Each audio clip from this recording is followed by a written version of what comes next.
Welcome to another edition of Ceasefire. I'm your host, Clive Pinder. As usual, I'm here with Joe Tarica and Mark Wilson.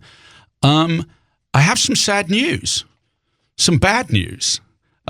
This will actually be the last show of Ceasefire for reasons we might get into after we've had the conversation with Steve Hilton, which is our sort of star turn of the day. But yes, we are leaving the air of KVEC after this show. And as I say, I'm not going to spend too much time talking about it because I don't want to promote the reasons behind it, other than to say that basically a group of people in the community decided that they really were taking offense to our equal opportunity offenders station and were threatening to report us to the FCC and et cetera, et cetera.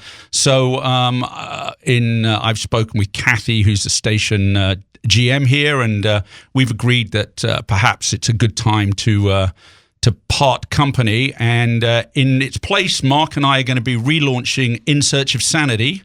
And we'll talk a little bit about that after the Steve Hilton interview as well. But yeah, so I think without any further ado, let's just jump into the Steve Hilton interview, and we'll be back after Steve has left the studio. Steve, welcome to the studio. Thanks for coming down to San Luis Obispo. This is your second visit, I believe. No, many more. Many than more. Many more. But maybe I should say my second as a candidate. I've been many times. As a civilian, I don't know if that's the right term to use, but it's a beautiful part of our state. And we were just talking about it off air, actually. One of the things that, one of the great joys was the discovery. I have two teenage sons. Yep. But many years ago, the first time we ever came here, someone told us about Cambria. So we stayed, it was Easter. Yeah. We came for Easter weekend, and we were just driving around. This must have been maybe 10 years ago. And we saw the sand dunes, the other side of Morro Bay. Right, the Oceano, is that right? Am I getting that right? No, it's like Montana de Oro. Well, but it's before Montana de Oro. Right, okay, got it, yeah. And it's right by this town, Los Osos, and you go out there. And we didn't know we just saw it. And so, you park the car, it's like walking. And these fantastic dunes where you can sandboard. Yep. We saw kids doing it on bits of cardboard. And then we came back and we went and bought some like secondhand boogie boards, and the boys just loved it. So we've come back and done that a few times, actually. Cool. Well, it's a really special part of the state. It is. It's actually I think the best part of the state. No, it's amazing. Yeah. I love the whole vibe here. We've been to Sensorio. That's an amazing thing. Just it's absolutely beautiful. Yeah, and we have the up in Paso Robles. We have the world's one of the top 50 jazz clubs as well. So you've got it from country to jazz here. So very cool. Steve, I'm more interested in the person than the policy. Sitting on your right is Joe Tarica, the editor of the Tribune, and he'll probably be much more interested in the policies than the person. So I'll let him have a few questions in a minute. But I just want to start off with a very simple question. I mean, listeners will realize that we actually both sound somewhat similar.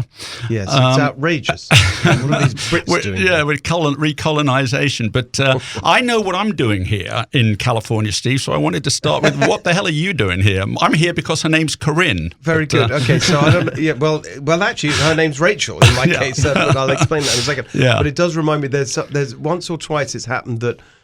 So one of my, if those who maybe know me from Fox News, I had a few years there hosting a show and then as a contributor, and I do a regular slot every Friday morning with Stuart Varney on Fox Business, 8 a.m. Pacific time, and he's of course originally from the UK, and he's got a co-host called Ashley Webster, who's also from the UK. That's what I got. I got to get rid of my co-host. You're from America. That's what I'm doing wrong. I could start talking like this if you'd like. There's occasions, and Ashley actually is from a town right next to where I grew up in Brighton on the south coast of England. He's from a town called Rottingdean. Rottingdean, yeah, I'm from Lewis, so... It's insane, all the same county, it's Sussex. And so don't get me sidetracked on Meghan Markle at this point. All right. Because one of the things I completely cannot stand is that she's running around calling herself the Duchess of Sussex. I know. Which is what barely knows where it is. Well, you're probably going to down to Santa Barbara before long. You can give her our worst wishes. Anyway, the point is that every now and again we've done the show and it's been the three of us. And that what's going on? Like here we are on sort of national TV in America. It's three guys with a British accent. Anyway, So the reason we moved in 2012. Yep. So we've been here 14 years, and the reason it was my wife, in the sense that at that point, I was working in 10 Downing Street. I was senior advisor to the Prime Minister, a guy called David Cameron. Most of my career has actually been in business, but I've been in and around politics and government a little bit on and off. And this was I'd been 2 years working in 10 Downing Street as senior advisor. And my wife was then the head of communications at Google. Very big. We had these really big jobs, a global job. My wife tried to recruit your wife before she went to Google. Is that right? It is the truth. That's crazy. Okay, so this is all getting very. Anyway, I really remember it actually because it was actually about 6 months or so before maybe even a year before we moved, and our second son had been born in 2011 April, and soon after that, it was just very apparent that it was just a lot. I was in 10 Downing Street. And she's doing this massive job. Obviously had a few, a little bit of time off, but then back to work, and she's traveling to California, and the time difference, it's just a lot. And a young baby at home. And so we just felt for the sanity of our family, we should come to California, and not necessarily intending to stay forever, but I was excited about coming. A lot of people at the time said, oh, so, what a modern guy giving up his big job for his wife's career. It didn't feel like that, actually. It felt like a really exciting adventure. Yeah. And actually immediately felt at home here in a way that truly I hadn't felt before. There's something it's not just, of course, all the physical, obvious things we love about California, especially, like here, the amazing natural beauty and the weather and the people and, all those great things, the diversity of our state, the different cities and cultures and everything that's available here. There's something actually deeper, and I really felt it from the almost day one, which is this kind of attitude, the spirit. I call it the rebel spirit of California. It's like we just were built on that idea, and that's why we've created so many amazing things, I think. Yep. From Hollywood, the tech industry, where this attitude of, we're just not going to accept the way things go. We'll challenge convention. There's something very beautifully rebellious about California, and I felt immediately connected to that. It's how I've always felt. It's why I often got in trouble in my job in the government. I was constantly kind of fighting with the bureaucrats and whatever. And the thing is that I had when we moved here, hadn't got anything planned out, but I'd fixed up to teach at Stanford University, which was an amazing opportunity. So suddenly I'm in that community, and we're making friends.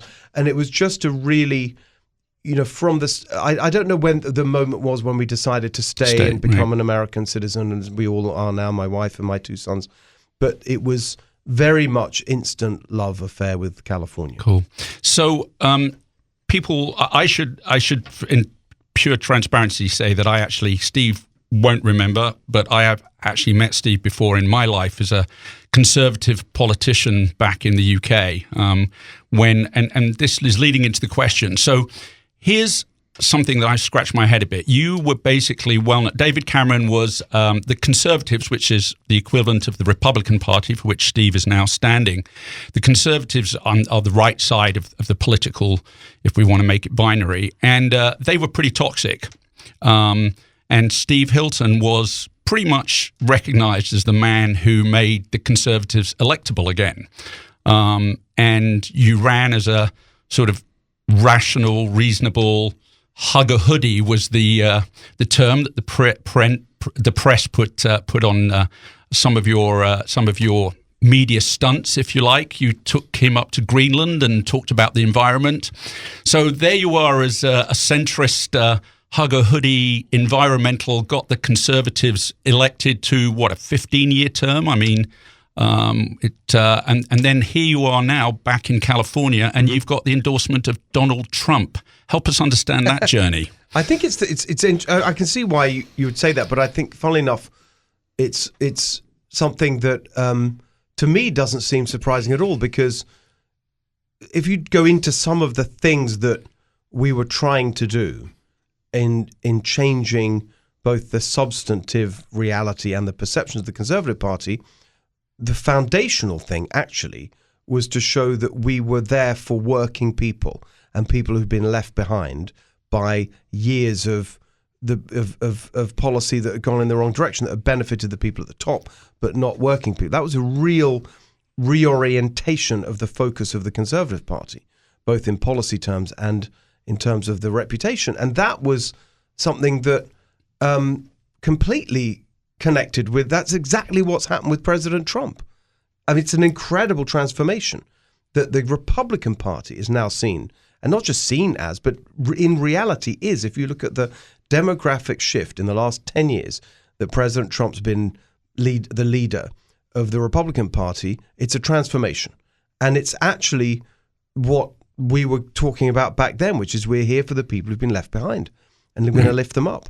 In terms of the environment, the one that really I understand people can say, well, hang on a second, you were, and for those who aren't following it closely, there was actually a slogan that represented a policy shift as well that I was responsible for. Remember, in the UK, the colours of the parties are reversed. So there, the Conservative Party is blue, and the left party is red, and so conservatism is always blue. And the slogan for the first local election campaign that we ran with David Cameron as the new leader was "Vote Blue, Go Green." Yep. And everyone says, "Well, hang on a second. Now here you are railing against the climate agenda of the Democrats." Well, the reason is that I've considered myself an environmentalist, but that is not the same thing as what the left calls the climate agenda.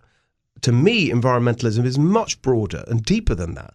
It's all the things that we love. It's about protecting our beautiful natural wonders. It's about clean air and water. It's about making the parks clean and your local environment beautiful and pleasant. That it's not just this obsessive focus on reducing carbon emissions.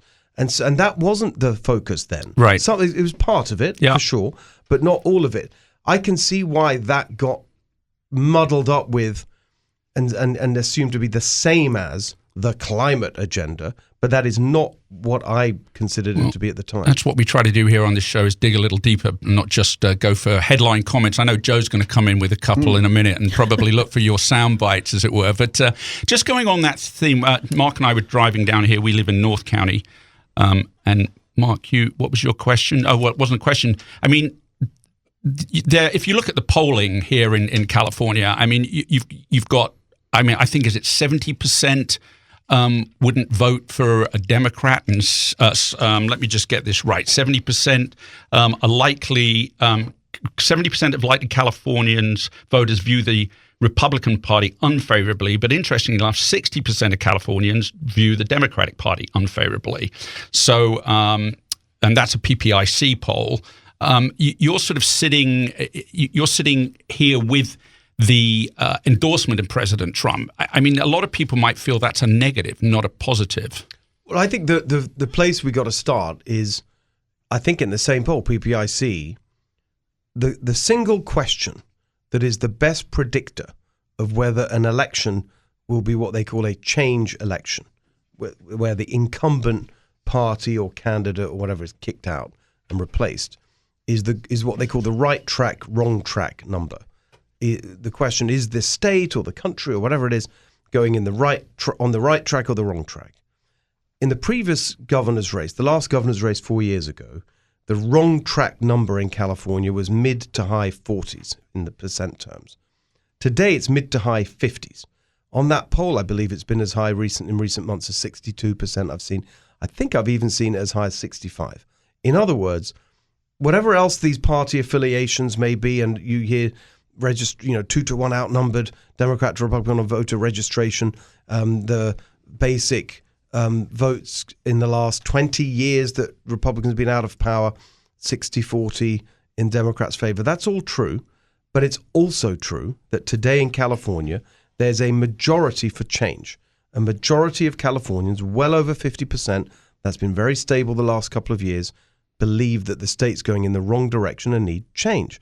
And so the goal of my entire campaign, and this will be the focus as I plan to and expect to be in the top two after the primary, is to lead that majority for change. and not in a particularly partisan way or in a divisive way, but just in a common sense, practical way. My entire campaign is that. We do these town halls. We've got one later today at Cal Poly, up and down the state. The banner for the whole thing is Cal Affordable. That's the complete focus of our campaign. And the elements of that, there's kind of simple things that I want to get done quickly. $3 gas, cut your electric bills in half, your first $100,000 tax-free, a home you can afford to buy. These are things that just are common sense, practical things. Now, underneath each one of them is a policy reform plan, the elements of which might be argued over by some Democrats. It does involve, for example, dialing back some of the climate extremism that we've seen. But broadly, these are not divisive things. These are not even particularly partisan things. It's just common sense things that will make life less of a struggle in California for regular working people and small businesses, who I'm particularly focused on. Cool. Joe, that might be a good lead in. I know you have some you know, just remember we're trying to entertain the audience here, Joe. So as well as give Steve a chance to pitch his wares. What an intro that was. Yeah, thanks a lot, Clive. Well, he's a newspaper man, you know. So I was kind of interested in some of the impacts, obviously, on your policies to the Central Coast, and you were talking about the environment and energy. So you're opposed to offshore wind. You said, you just would not do that. So. But you're supportive of offshore oil? Yes. So how do you square those two? Well, one has been going for a long time and is well established in our energy mix and in our communities. And the other is a brand new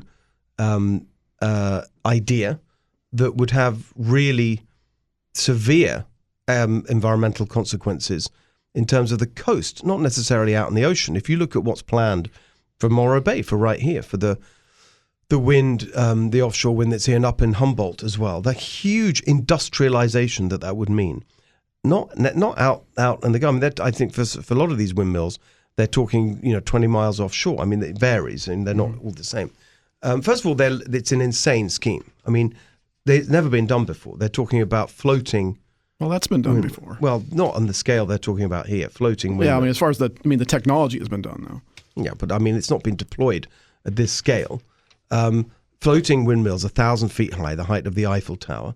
It's just, the level of industrialization that's going to be required, the batteries, the whole, is just insane. What we're talking about is a cost that's totally out of control, just financial cost. No one thinks it's ever going to work financially.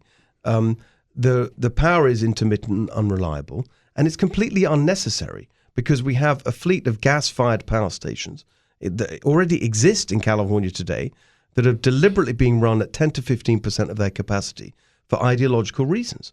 And also for ideological reasons, in the name of the environment, they're going to wreck two beautiful parts of our coastline. For what? For unreliable, incredibly expensive power. It makes no sense at all. And that's a worse threat than the potential for oil spill. I mean, they just restarted the platforms off Santa Barbara. Yes. And that was not taken well locally and by the state, but the Trump administration. It's literally not true. You've had local people, many of them, the voices that are less often heard, that have been begging for production to be restarted because you're getting seepage on the beaches and in the ocean precisely because drilling has been stopped.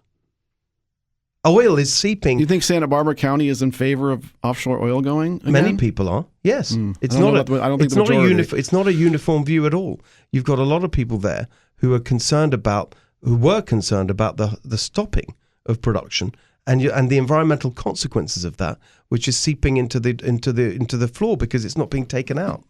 Okay, let me jump to huge reserves there. Yeah, I mean, I actually think Michael Woody's talked about that as well in terms of it is literally. I mean, the first time I went to Santa Barbara, that was before Harry and Meghan trashed the place. I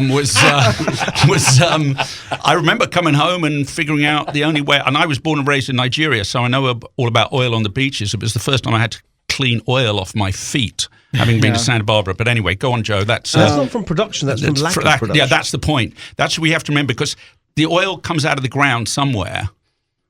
Seepage, someone also who lived in the Middle East. I'm not a geothermal specialist, so sorry, I don't know exactly no, so that, how I mean, that works. That Steve, to be fair, is right there, is that there are a lot of people there who believe if you don't take it out in a managed way, it's going to come out in an unmanaged way. I mean, that may be true, but I mean, we have seen the major catastrophes that happen when you have a problem where a pipeline fails. Yeah. Well, we see that with every technology. I mean, look at the damage that's been done to Monterey Bay because of the battery plant fire, purely driven by wind and solar dogma in Moss Landing. Moss Landing, yeah. I mean, that's catastrophic. Actually, much worse and longer lasting damage than from anything we've ever seen from Santa Barbara. Joe, you had some other questions. Yeah, housing question. So you have this. You really want to get affordable housing.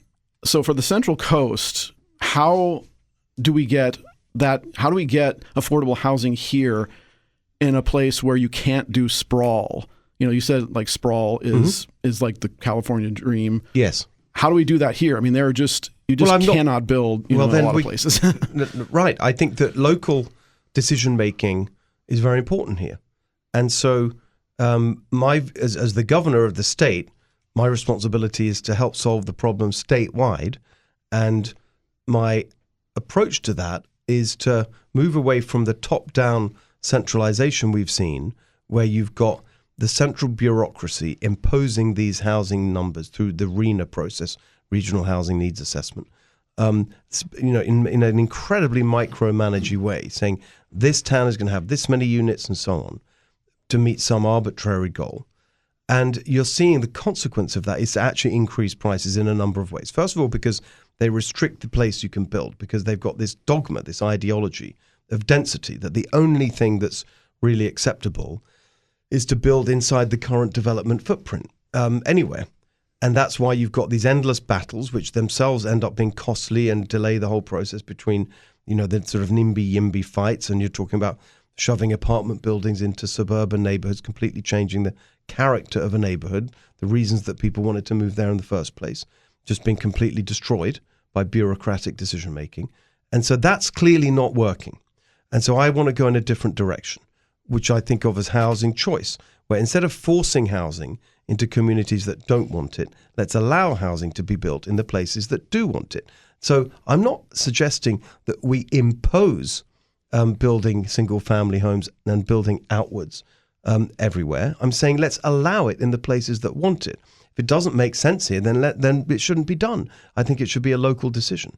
So if we have most of the local cities here or the county do not want to, encroach, say, on the green belts and the hills, that's you're okay with? More than okay. That's their decision. It's local people. I think so. That makes it hard. That will make obviously it makes it hard to get affordable. No, it won't. New homes. Yeah. You've got plenty of places in the state. Look, we already have the. But here, I'm talking about here. Well, maybe, but you can't just impose uniformity anywhere. That's a kind of communist attitude. Yeah, I'm not saying you impose it. I'm just saying how do we do it maybe here? You don't. I mean, not everywhere has. No, why does everywhere have to be the same? It doesn't. Yeah. Right. So my point is that we already have the highest density in the country. If you look at the proportion of our land, our whole land area in California that's developed, it's around 6%. It's the lowest anywhere in America of any of the states. You could increase that to 7%. Would still be the lowest. Would still have the highest density, but you would have room for 10 million people in single-family homes, which we don't even need that many.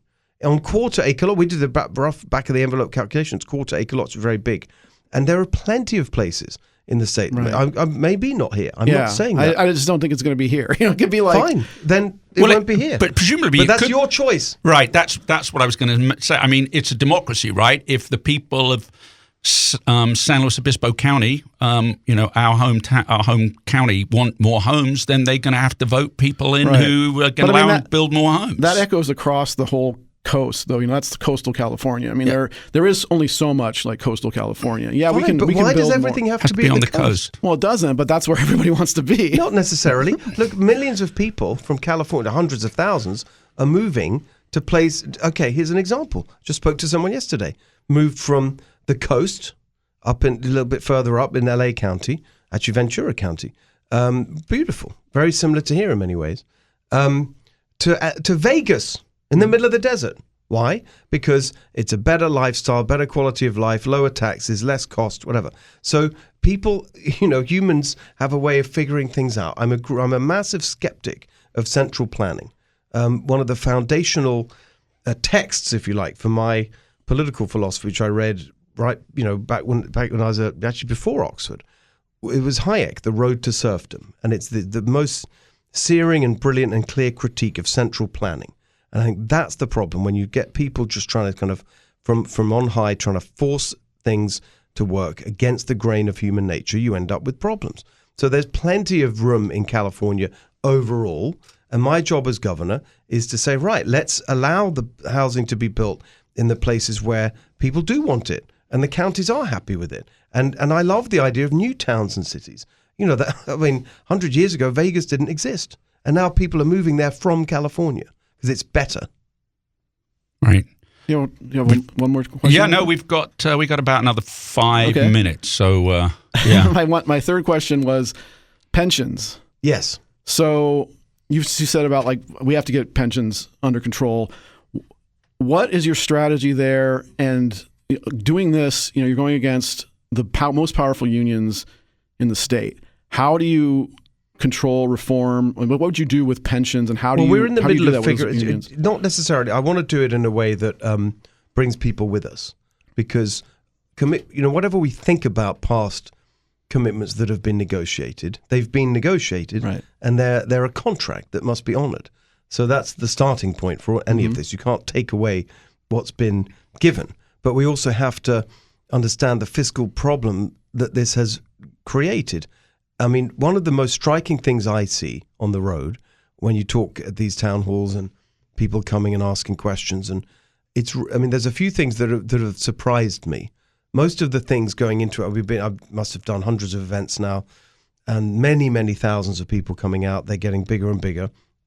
And, when we embarked on it, when I started the campaign a year ago, I remember I spent the previous few years actually traveling the state, learning about the issues. I set up a policy organization, Golden Together. I was pretty well informed about the issues. The two big things that have really surprised me that I've heard, one is pretty narrow, the other is broader. I'll take the broader one first, then I want to get back to pensions, because on the broad one, the level of concern and rage at that, what you might broadly call the whole system of family courts, child and family services, whatever. There's something really bad going on in California that I just wasn't aware of the scale and the extent of it. Lots of people affected by that.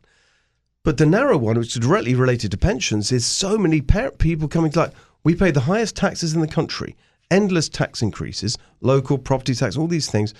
And yet, why am I being asked to pay for school supplies, like basic school supplies, books, paper, pens for the class? Why? When we pay all these taxes. And one of the reasons is the pensions.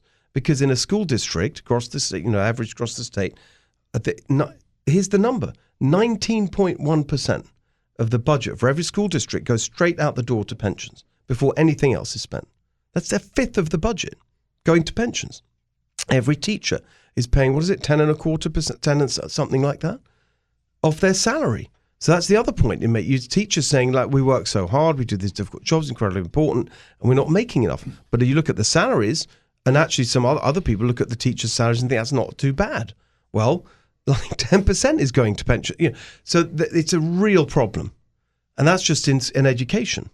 And so we have to fix it. And I'm right now in the middle of conversations with serious financial industry players and others to figure out a solution to this that will deal with the fiscal problem, the drain on resources. I mean, the budget of the state of California has doubled in the last 10 years, and yet everything is worse. So would you work through the contracts you have? You mentioned the teachers union, but you also have the law enforcement unions. Yes, exactly. And corrections is a huge one. Yeah. Would you work through a way where you're somehow converting these pension contracts into 401ks, or how do you do that? I don't want to be specific yet because we're in the middle of the process, but we're very actively engaged in that because there's going to need to be.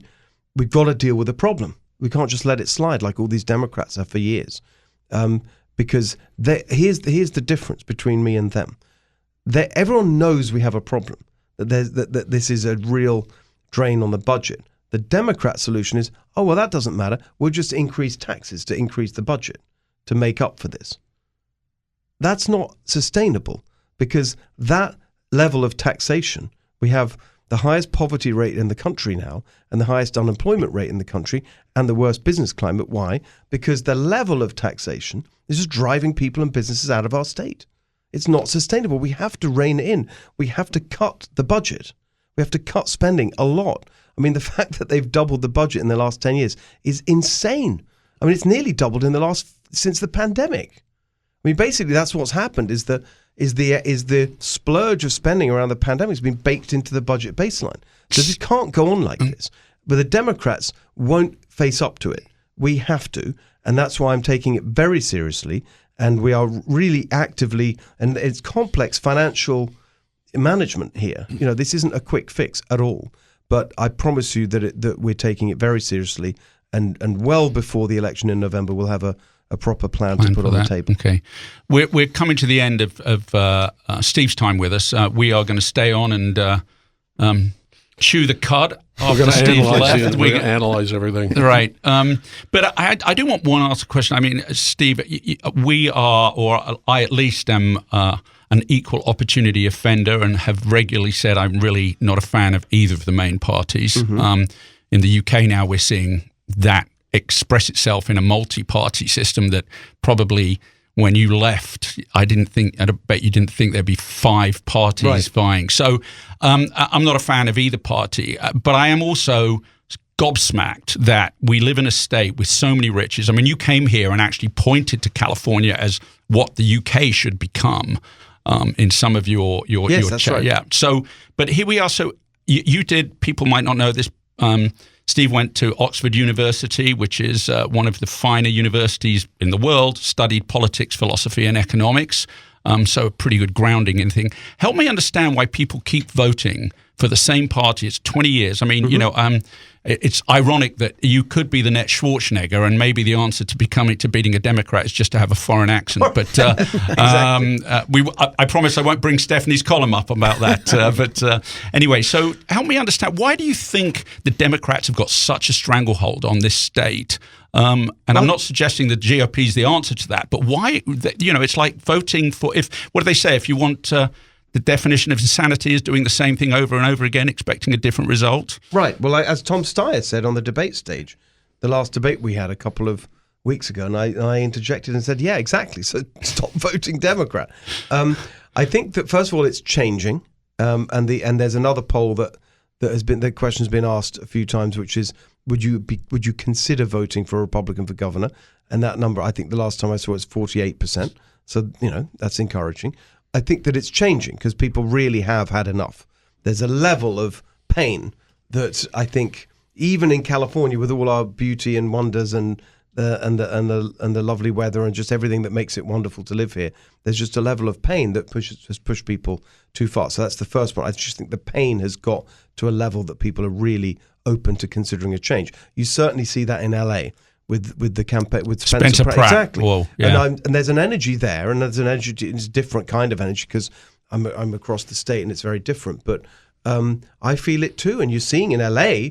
I mean, a lot of the memes and the social media vote Pratt, Hilton, save California, and I think it's interesting that both of us are outsiders. We've never run for office before. We're really, calling out the failure of the system. Right. And pointing out the need for something new in actually not that partisan a way. Now, his is literally a non-partisan race. I'm running as a Republican very clearly. So it's not that I don't want to overstate the similarities. But I think people have had enough. I think also actually is less of a Democrat state than people think. I mean, here's another example. The last governor's race in 2022, none of us can name the Republican candidate. He didn't have a particularly high profile. He raised, I think we looked it up, about $2.5 million total in the whole thing. We're about to hit 14 million just for the primary. It's a totally different operation. He's someone who's, he's a state senator, nice guy. I did my best to help him and promote him. Was up against Gavin Newsom running for re-election with all the Democrat machine behind him, tens of millions of dollars in campaign and all the rest of it. This guy, Brian Darley is his name, got 40.7% of the vote. nearly 41% of the vote, with basically no campaign and no money. And so, of course, that's not 41% isn't 50%, but it shows you that it's not quite as big of a gulf as we may have thought. There's another number I'd point to, which is that if you look at this election, it's a midterm election. And if you, based on the estimates of what the vote will be in November, which you should take the average of the last two, actually, there's a simple way of putting it, which is if everybody who voted for President Trump in California, 6.1 million people, votes for me for governor this year, then that's more than enough to win. Now, you're not going to get a presidential year turnout in a midterm election, but it just shows you that the votes are there if you can get them to vote. And we've got a number of things this year that can help with that. For example, voter ID being on the ballot in November. That's going to help get a big Republican turnout. So I think even the narrative that this is such a deep blue Democrat state, it's not as true as maybe some people think. But I think the real point is we're done with what's going on. We are sick and tired of the taxes and the insanity, the regulations, the homelessness, just the hassle of everything in California.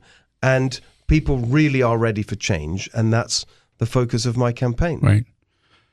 Steve, thank you. Is there anything, you're our guest, anything you'd like to leave on the table before we Well, I just want to make sure people, anyone who wants change in this state, whether you're a Republican or a Democrat, independent, it won't happen unless you vote for it. And it's really important people show up and vote. I mean, we have the power to change the direction of the state. This is the moment. Yeah. And so don't leave it to the last minute. Make sure you vote. And right now, if you look at the structure of this race, it's a top two primary, regardless of party, the top two go forward. There are two candidates in this race who represent change. Myself and the other Republican, Chad Bianco. He has no chance of getting in the top two. He's way behind. In the latest polls, what was it? I'm 25%. I think Steyer was second with 18, Becerra 15, Bianco like 10 below. Yeah. And there's another poll that was simply this time with Becerra second. I'm like 23, he's 22. Whatever, whichever way you look at it, there's a very consistent story. I'm at the top, either Becerra or Steyer with me, and actually there's a real danger that we end up with two Democrats. That is not an impossible situation. That you could have Tom Steyer and Javier Becerra. Then you can forget about change for California. It's going to be either 4 more years of all of this, or even worse, with Tom Steyer, who's even more to the left. And so that's a real calamity for the state. And even if you don't really buy the argument that you want change and Republican, whatever, I just think it's a simple point. It's 16 years now that the Democrats have run everything. All the statewide elected offices, both chambers of the legislature with a 2/3 majority, means they can push anything through. Every major city and county, the state Supreme Court with a 6-1 Democrat majority, total control. It's not healthy. It's not healthy. Our whole system in America was built on checks and balances. There's no balance right now in the governance of California, even though you've got even at the minimum 41% of Republicans in California, they are not represented in our government at all. Right. In terms of decision making. And so I think just that simple point is let's have a bit of balance. And you can vote for it right now, but you've got to vote for it. If you don't vote for it, it's not going to happen. Yeah. I'm getting the hook sign from Eric, which is Steve's campaign operations manager outside. So, Steve, we're going to have to let you go. I'm sorry that it was such a shitty cup of tea, but I loved it. It was great. We got there in the end. Thank you very much. Did you know that it was almond milk, not real cow's milk in it? There was something odd about it. I couldn't find a cow to milk, so it was almond. Anyway, Steve, thanks so much for coming in. Wonderful to be here. Good Thank luck. you guys. Good luck with the race. Good to see you. Cheers. Thanks. Okay, and we're back. Gentlemen, Steve has left the building. Initial thoughts? Let's start with you, Mark. You didn't have much of a role in that one. You were politely and kindly quiet because it's a crowded studio in here. If you can, Yeah. It gets too many people. Sure. What was the question? What are my thoughts? What are your thoughts? I go to a couple of things. He talked about Californiability. Yeah. Which I think is important. The other big thing for me is likability. I mean, he's a very likable guy. I think. I mean, I found him to be quite charming, actually, but it might have been the accent. It always helps, doesn't it, Clive? We know that. Yes, you can get you in all sorts of doors. But I am, one of the things that I would have liked to have had him expand upon is the Trump endorsement, because this is California, and I'm not so sure that the Trump endorsement is going to be a good thing for him, because I think there are lots of independents that he's going to need to get, and just the mere fact, that's going to be the Democrat response to everything he does is he's another Trump, Trump, because that's all they talk about for. And if I were him, I'd be a little more concerned about that. I think he needs to distance himself from Trump, and quite frankly, distance himself from the old Fox News thing, because when people put those two things together, you've got that left-right, they've got that silo thing, and the rest of it, he's quite intelligent, obviously, and I don't know if I'm allowed to say this, but I think he'd make a great governor. And I think his thinking in terms of California has had it. I believe he's onto something there. I think California's a lot more angry than we think that they are. And the whole Spencer Pratt thing in L.A. is a good example of that. I think everybody in this studio sort of was like, yeah, we get it. Yeah. So those are my initial thoughts. I'll come back and share my thoughts on what his strategy might be. And the whole Trump question. But Joe, what were your thoughts? Have you interviewed him? Did the paper interview him? Was that like a press, like over the phone? Here, okay. It was a couple months ago. He was here. I think it was in Santa Margarita. Right. And Hannah Pokish got time with him and got a nice lengthy interview and a good story about his positions. I was interested in his response to the energy question. The offshore oil versus offshore wind. I do not think that Santa Barbarans are as not uninterested or as not concerned about the offshore oil threat as he made it sound. And I certainly don't think the Moss Landing battery fire was anywhere close to the things that Santa Barbara has seen with oil spills. Not even close. Mm-hmm. So, that is going back in the history a bit. You're talking the first one was in 1969, I think it was. And then you had the one more recently. So I don't know where that position came from, but I can't fact check it at the moment. I think you just have to look at the reality of of politics, don't you? Nobody wants a nuclear power station in their backyard. I think it might be going down to Diablo this afternoon. I'm not sure. Let's face it, how many Santa Barbans are going to vote for a Republican anyway? So, it's, right. It's sort of... But, the question was whether they want offshore oil, continuing, because they restarted the platform there. Yeah. And so I don't think a majority of Santa Barbans are in favor of them restarting. No, but it's a state decision, not a Santa Barbara decision. So if the state say we're going to... Well, the state doesn't want to. It was a Trump decision. No, I know. What I'm saying is, if he was governor, he would say, for the better good, he'll make the point anyway. What else did you ask about? Housing. Yeah. That was an interesting, answer. I think he's in favor of sprawl, which is a really not, you say sprawl in California and people will start to freak out, and especially like for our county.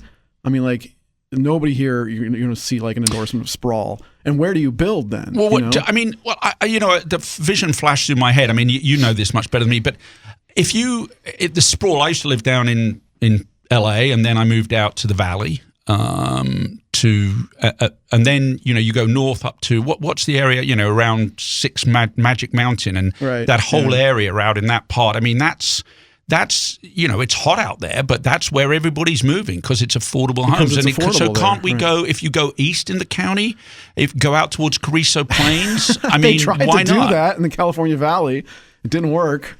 But it didn't work then. But technology, people are moving to Phoenix in droves. Yeah, I don't think there's water out there for that. Is that what it is? It's a water problem? Yeah, the basin, the Paso Basin is an overdraft as it is, Yeah. Okay. Mark, what? The only other thing I would have liked to hear, and it's it's a simple question: what's reasonable to achieve in 4 years when it comes to measurable goals? How are we going to know when we sit down at the end of 4 years after he's governor? What kind of things does he expect to win on? Because you can have these broad conversations all day. what can you reasonably That's a great accomplish question. in those 4 years? Because you're going against, again, the 2/3 majority in the legislature. Exactly. Yeah. So Right. you can have these grand views and these grand ideas, and some of them I have to admit that I like very much, but I wonder if they can be accomplished. And you know, But I don't know. I think the way he has to get into the runoffs, the playoffs. Yeah. I think it's clear now that that the Democrats were worried that it could be two Republicans in that. I mean, that's clearly not going to happen. That's not going to happen. And I think the way to do that, I'm not an expert in politics, but to do the old Ronald Reagan thing, are you better off 16 years after Democratic rule than, no, we're not. And that's all he has to say. And I think there are enough people out there that are ready for a change, whether they be left, right, or independent. If I were him, that's what I would do. And I think if he does get in, then he's a policy wonk. I mean, that's what he did for Cameron. And I think that hasn't. I mean, I've done a lot of research on him in the last few weeks, getting ready for this, and he's got a lot of policies, but he's a communicator. His wife was the head of PR communications for Google, then Facebook, then Netflix, and now Sierra, which is a new AI company. I mean, she was recognized to be one of the leading communication experts. I mean, he's a very amenable, lovely guy. But if you go back and read the stories, he was a hard guy to work for. He doesn't bear fools gladly. I mean, you could even see a bit of that here. It was like, he knows what he wants. He's famous for not wearing shoes. He used to walk around number 10, which, can you imagine? This is England. I mean, but you know what? That was part of his thing. It's like, we're not doing it the old-fashioned way. We're here to do change. So, I enjoyed him. I think he's a credible candidate. I didn't get into the whole Bianco thing because, for the life of me, I don't understand. I've asked Dan Dow this a number of times. Why are you supporting Bianco? He doesn't stand a hope in hell. I think he got on that train too early. Well, you know why I think it is? Why? Because he's up for re-election soon, and He's needs the law enforcement. He needs the Bianco crowd behind him to get re-elected. I mean, I'm sure he's also smart enough to realize Bianco is not going to make the final two, so he can now. But earlier, he endorsed a long time ago, did. And there was back then the numbers were much closer. I don't blame him. He's a politician as well as a DA, and I think he's probably playing politics there. And I'm sure if Hilton gets through, he'll be all in on Hilton. He'll definitely so I think that kind of answers that question. I question. also want to know who called too. Did Schwarzenegger call him, or did he call Schwarzenegger? Do you think they're still talking? Listen, it's me. Oh, come on, give us a little more. Yeah, come on. Give us a little more Arnie. No. I don't do it. You don't do Arnie? Yeah. You should have been practicing beforehand. Anyway, well, listen, we're coming up on our sort of limit here. The great news is going forward when we're going to be out of the what do they say, that the FCC gives you a license to broadcast. Once we get out from underneath that, we'll have a license to speak our minds and go for as long as we like, and that will be on the In Search of Sanity platform, and we will have more information on that coming out. But yeah, you'll basically be able to find us on everywhere you can get your podcasts, and we are going to be videoing it as well. We're going to do one show a week, which is going to be called 15 Minutes in Search of Sanity, when Mark and I are going to we're going to expand it a little bit more to California, and I'm actually going to be traveling the world a lot more, so I'm going to be looking outside in, and we're going to be trying to find sanity in the rest of the world and bring it back to California. And then once a month, hopefully, Joe, you'll join us. We're going to have a more extended 1-hour show where we'll have the same sort of interviews that we've had. We'll try and find interesting people and have a frank, casual conversation as if we're guys in the bar. I realize that we've got 3 white men sitting here. We probably should find a woman. And I mean, the fact that I'm Nigerian, I think, covers that off. I'll identify every 3 months as a woman. Excellent. Thank you. We're going to be on video, so you're going to have to dress up as well, Mark. Oh, okay, now that. I don't have a problem. This is like the promise. Here we go. Anyway, so I think that was a great last show. I really appreciate Kathy and KVEC giving us this opportunity. This isn't exactly the way I wanted it to end, but the other wonderful coincidence that I should talk about very briefly is about 3 more. At the beginning of December, my wife was sitting next to me in bed as we were having our early morning coffee and reading something, and she said, "Hey, C-SPAN have just launched a new show. It's called Ceasefire." And I'm thinking, regular listeners will realize we've been on the air for about 2.5 years by then. So anyway, I can't go into details because it's all confidential, but I picked up the phone, and over the last 3 or 4 months, I've had a good conversation with C-SPAN, and we have agreed to what they call a coexistence agreement, which means that if I want to, I can keep using Ceasefire. It would have to be called Ceasefire with Clive Pinder. But the agreement has allowed me to underwrite the In Search of Sanity platform.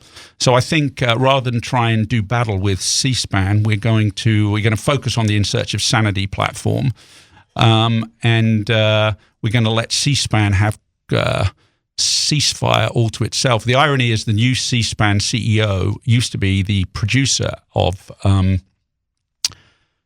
Crossfire, and listeners will remember that the reason we started Ceasefire was because we thought Crossfire was the wrong idea. And it's funny, I can't relieve too much, but they said, well, you know what, he's actually in the press quoted as saying, I thought Crossfire, we needed an answer to Crossfire with Ceasefire. And I was able to say, yeah, we came up with that idea 2.5 years ago. So, so it's a confluence of coincidences. I mean, Kathy was getting in the neck, and from people who I thought were all for free speech, but just as long as it's the free speech they like. So that crowd, Kathy had enough emails and threats and of FCC reports, etc. So combine that with the fact that we were able to do a nice agreement with coexistence agreement with C-SPAN, and that allows us to underwrite a new platform. And also, we're not going to be on the FCC airbrave. So I have a bracelet on which I ping when I use the F word, but I'll be allowed to use the F word now if I like. But I'm actually going to promise not to do it. You're not going to do it? You have to hold me to that. No abuse here. Mark, what are you reading? You going to say anything, or is that it? I got nothing else to do. You got nothing else to do? Also, if we have video, then when Rue is in here, Rue can be on video. Yeah, exactly. Yeah. What's that? Rue can be on video. The dog? Oh, Rue. Okay. Rue? Rue? Okay. Good for you, Rue. All right. Listen, everybody, thanks a lot for listening. Farewell to Ceasefire. Hello to In Search of Sanity. And off we go! Off we go!